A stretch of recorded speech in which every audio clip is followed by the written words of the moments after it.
G'day there guys, it's your Aussie Hubby Markee, back at it again with another r/AmITheA episode. Now in today's episode we have quite an interesting range of topics covered, and not everyone is right, not everyone's wrong, as is always the case. Anyway, I want you to sit back, relax, chug a prawn on the barbie, and get ready for some bloody good content. Posted by user Throwaway Kalot, titled, Am I the a-hole for blowing up at my friend who constantly makes comments about my boobs? I have big boobs. I'm currently at 52 kilos and there's nothing I can do to change the size of these things unless I have surgery.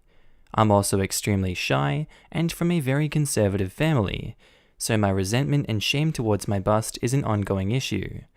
My friend, Sarah, is one of those unfiltered free thinkers who says whatever is on her mind. She's also slim and her chest is very much in proportion to the rest of her body.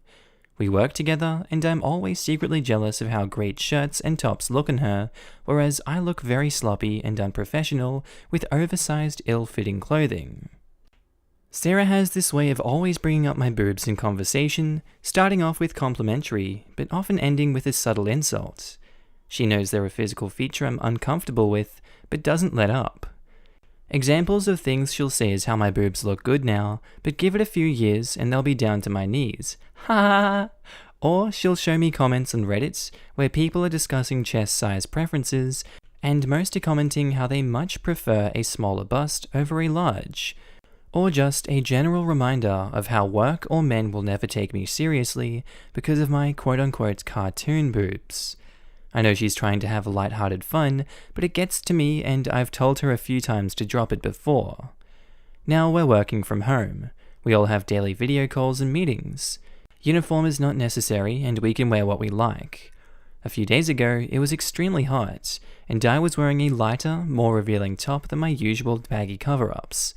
During this video call, in front of 6 other colleagues, Sarah starts vocalizing her thoughts on my appearance. Holy crap! Put those away. You look like you're in a porno.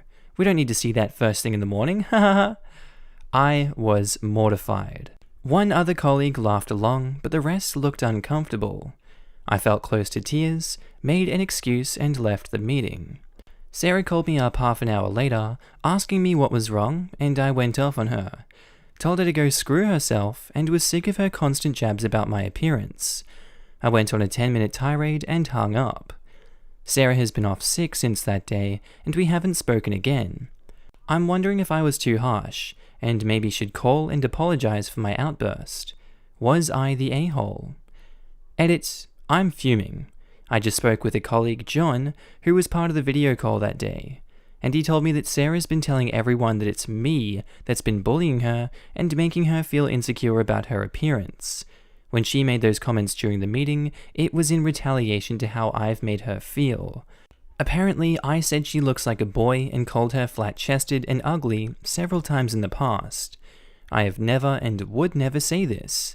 I don't even understand this stupid boy body insult, because a small bust has always looked very beautiful and classy in my eyes.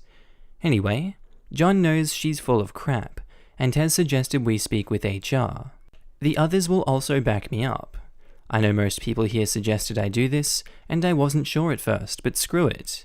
I'm reporting her. I don't know why I ever considered her a friend, and she's frickin' mental and annoying. Edit 2, I now feel stupid for even asking the question, am I the a-hole? I thought I may have been at one point because the video call was amongst mostly workmates rather than clients, and I wasn't sure if my sensitivity towards my body image made me overreact to a joke that could have been innocent. I now realize it wasn't. I've also spoke to another coworker who is closer to Sarah, and she thinks Sarah may already have reported me to HR. She said the phone conversation we had after the meeting was filled with abusive bullying language and physical threats. It wasn't a pleasant phone call, but the worst thing I said was she go screw herself and that I don't want to speak to her again. The rest of the conversation was just rehashing all the comments she made about my body and how it made me feel. She also claimed that I have been making inappropriate jokes about her appearance and work ethic through the years, and this confrontation was a long time coming. She also suggested that I've convinced the guys in the office to take my side by being a flirt and a tease. Did I mention that I'm stupidly shy? My head is swimming, and I think I may be dealing with an actual psycho. I don't know how it's come to this ridiculous level of craziness. All I wanted to do was get on with my frickin' work in peace and get through this crappy time, but now I have to deal with this bullcrap. You're not an a-hole for standing up for yourself. Maybe you could have done without the 10-minute rant and kept a little more civil, but hey, what's done is done. The examples you gave didn't sound lighthearted to me, they actually sounded really passive-aggressive and downright insulting, especially if it's in front of other people. Frankly, she could be jealous. Just a thought, but no, I don't think you're an a-hole for standing up for yourself. She is jealous. My best friends have big moves, and I would never ever comment on them. My hobs are also big. She's lying. Men do love big boobs. She's a negative impact in your life. Girl, you're beautiful. Not the a-hole. Look, I understand the playful comment here and there about physical appearance between friends, but when it happens as frequently as you describe, it becomes a major issue, and especially so in a work environment. Yeah, I think we got this one pretty covered with those comments, right? I don't think they're the a-hole for this. She does sound like a genuine psycho, and a bit jealous, but people get like that in life all the time. In a work environment, I wouldn't know how to deal with this one, so good luck to the OP. I hope that you deal with this woman in your life. Posted by user AmITheA, titled, "Am I the a-hole? Teacher left spoiled disruptive kid crying, I intervened." So I had a leadership position at a preschool. It's my responsibility to develop curriculum and train the teachers. Let's say I'm like the assistant manager of sorts. So I walked into a classroom to do quality control checks, make sure everyone is working, engaging with the kids, not on their cell phones, and I walked in on one of the students crying and begging the teacher to let her change her pants because she'd gotten something on them. The teacher said no and started ignoring the student while she was doing a head count. The student wasn't screaming or having a tantrum. She was just crying really hard, something she never does, and kept asking the teacher if she could please change her pants. I then walked up to the student to ask her what was wrong. She told me her mummy and daddy would be angry with her if they saw she'd gotten something on her pants. She also said that it was an accident and she didn't want to sit in dirty pants when she had a clean pair in her cubby.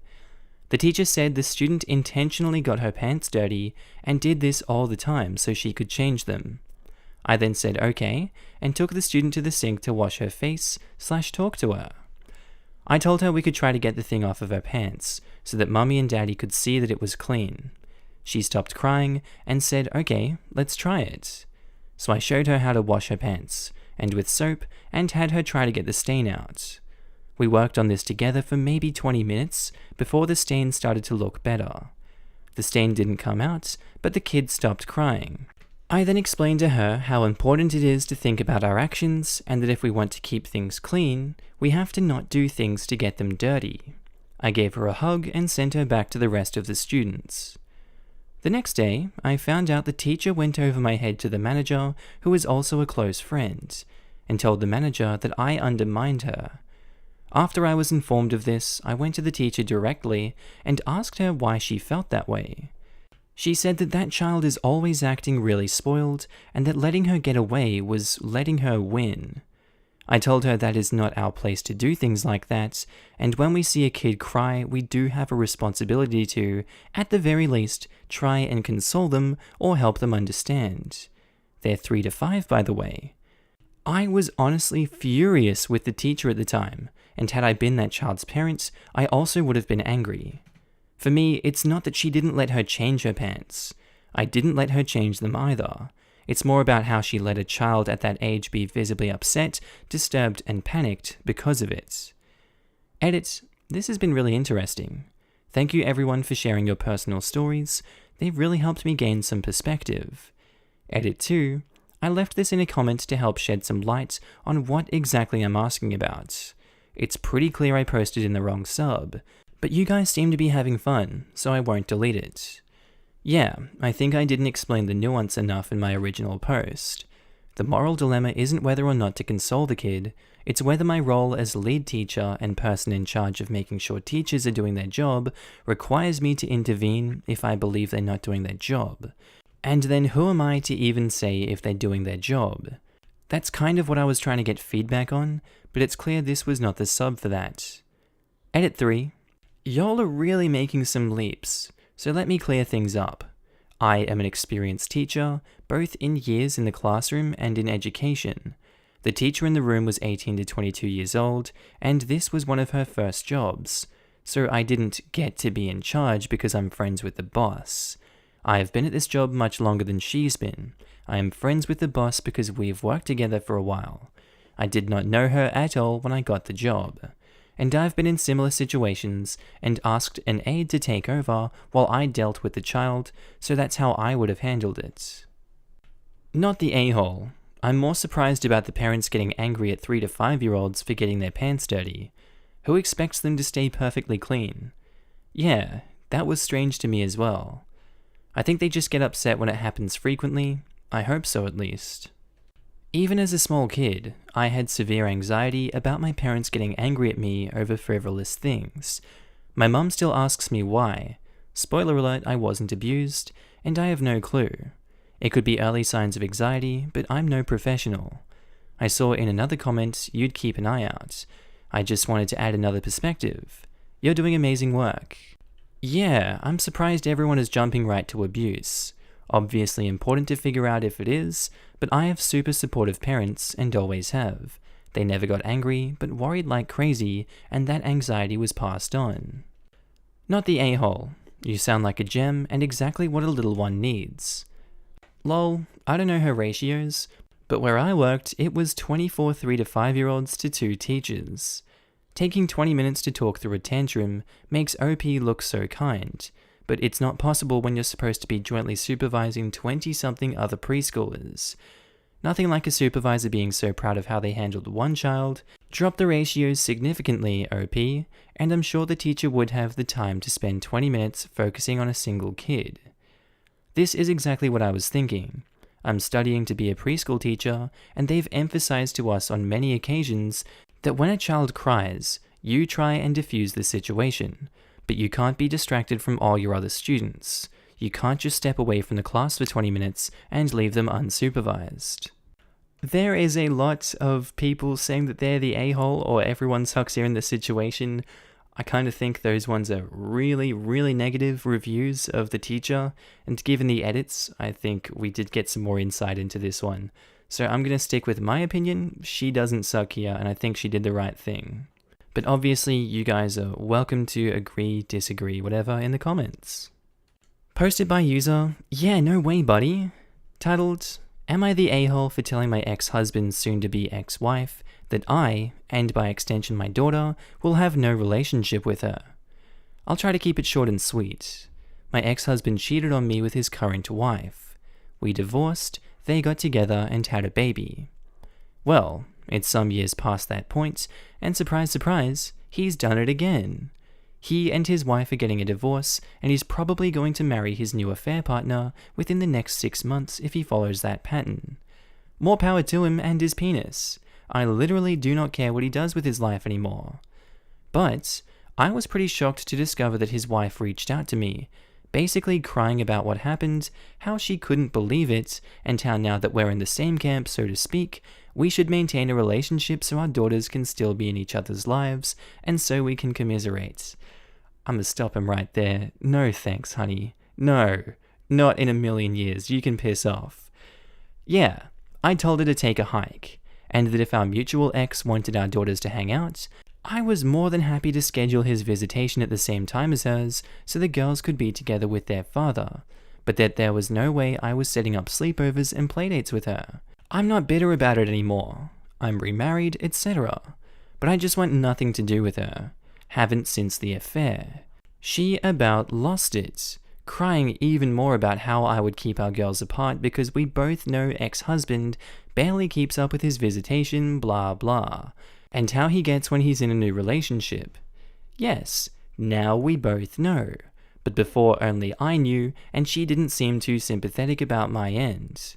She brought up how when she started up with my ex, she didn't know he was married, so I shouldn't hold it against her, and that he's the one who cheated, not her.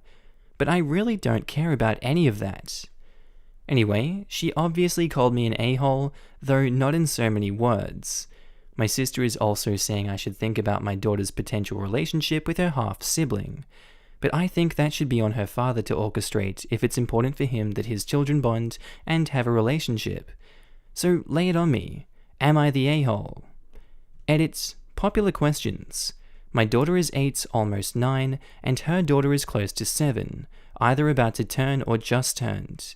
My daughter is completely indifferent to her half-sister on her dad's side for various reasons explained in the comments, but suffice to say, the indifference isn't new. They don't and have never had a sisterly relationship according to my daughter. She does not have any specific desire to see her, but is presumably fine seeing her while they are both with their father. But if she did want to hang out with her, we would make it happen. Edit. Also asked about the state of schedule. My daughter sees her father, generously, 8 times a year, never more than a week, usually for a day or two. Between 2 to 4 of those are with his wife and daughter. This is likely to decrease slightly since he's in a new relationship. Assuming the same pattern continues, the girls will probably still see each other at least 3 times a year. A bit in the summer, for one fall holiday, and Father's Day. I have also encouraged her in the past to attend his daughter's birthday parties at least briefly. My daughter is very close with my other daughter and her stepfather, which likely contributes to her disinterest, but isn't something I can really control. I've never badmouthed her father, his wife, or other sister, but they just don't really sit prominently on our day-to-day radar. And I say fair enough. Lol, what the hell is she on? Not the a-hole by a mile. She was part of your ex-husband's cheating and comes crying to you when he continues the cycle? She has no shame. You said the exact thing I was thinking. Let them visit, but with their dad. You have no obligation to set up visitation between half-siblings. You know the saying, if he'll do it for you, he'll do it to you? Well, now she does too. Not the a-hole. Or as Granny says, when a man marries his mistress, he creates a vacancy. Edit. Granny says hello. She must have read it in a book and disliked it so much she told me. She is an avid reader and has read 9 books in the past 3 weeks. 4 trashy novels, 2 biographies of Empress Sissy, a John Grisham, and another mystery. That's gold. That's so incredibly amazing. Your granny's a gangster. And that's absolutely what happened in this situation. He was just waiting for the next one to come along. Oh god, that's so trashy. Not the a-hole for what you said to the woman. It is up to their father or paternal grandparents to facilitate that relationship, unless your daughter requests your help with it. Why is this all about whose job it is to facilitate the relationship? A parent's job is to care for their child and do everything in their power to give them a good life. Period. If one parent doesn't fulfill a parental obligation, that does not just absolve the other parent. You don't just say, oh, well, guess my kid's gonna grow up X because their father and mother didn't do Y. I have a half-sibling. We saw each other at birthdays and holidays, and we lived together for some time, but we did not bond enough to have a strong relationship as adults, and it makes me bloody sad.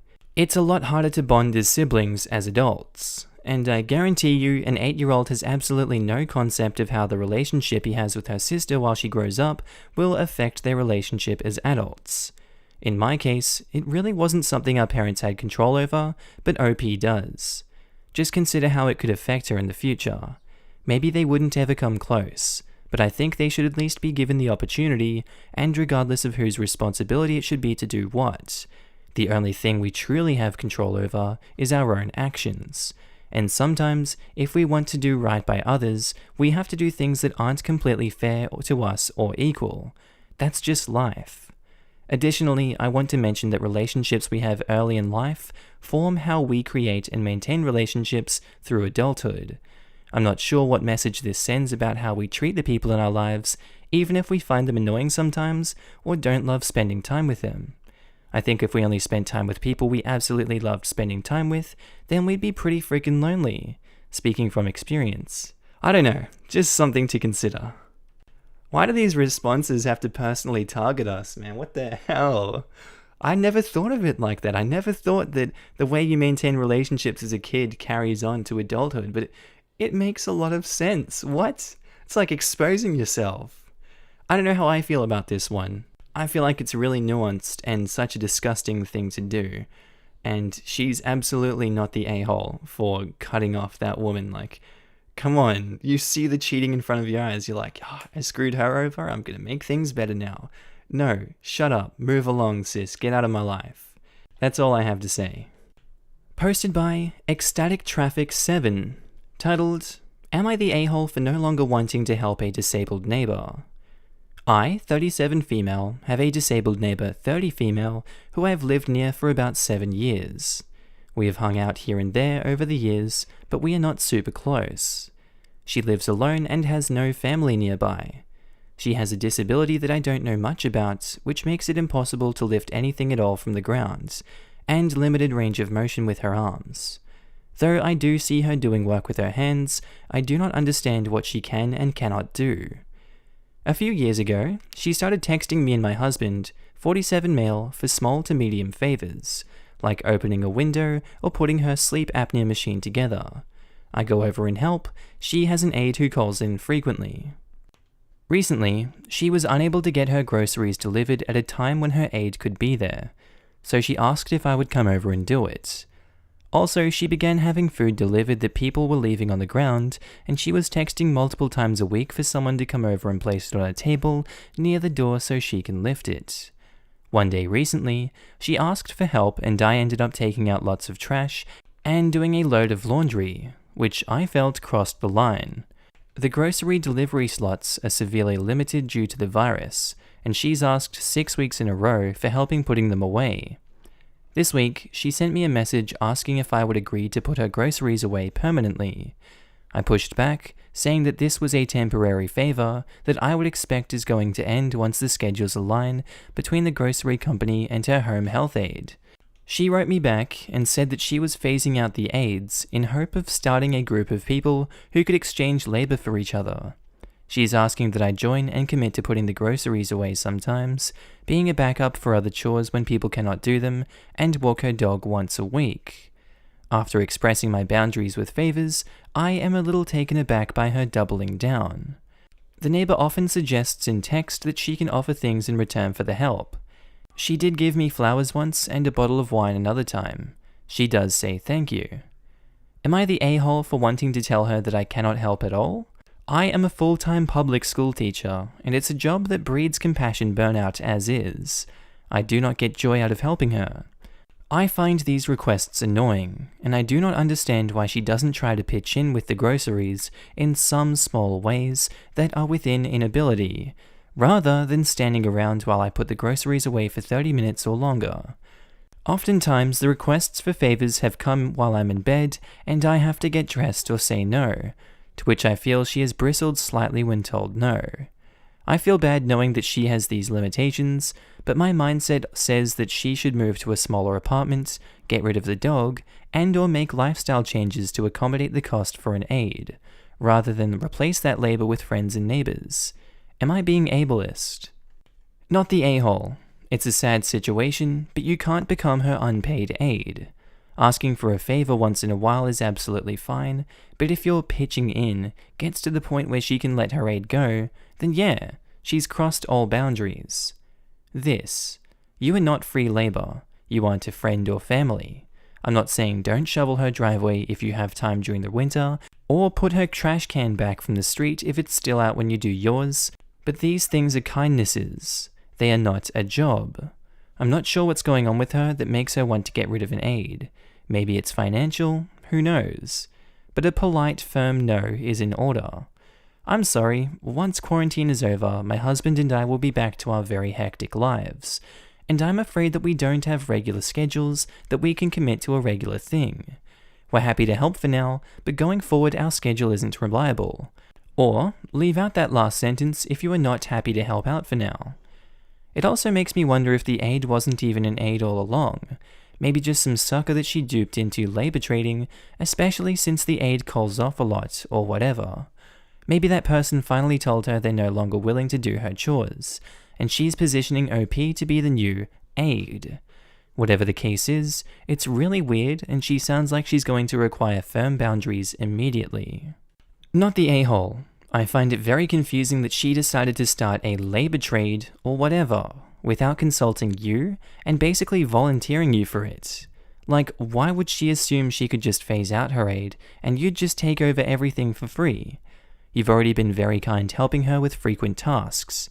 It would be one thing if it was only occasionally, or something small like bringing her mail to her door, but this is too much. Also, it doesn't sound like she mentioned anything about what OP would get in trade.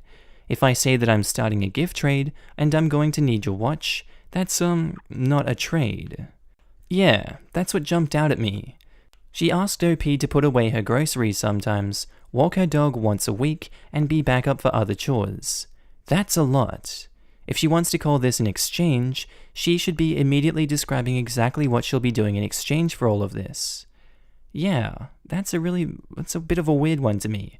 I don't know what I would do in this situation. It's honestly just a hard one, but I think this neighbor needs to get proper aids in her life and make use of government help schemes where they are available.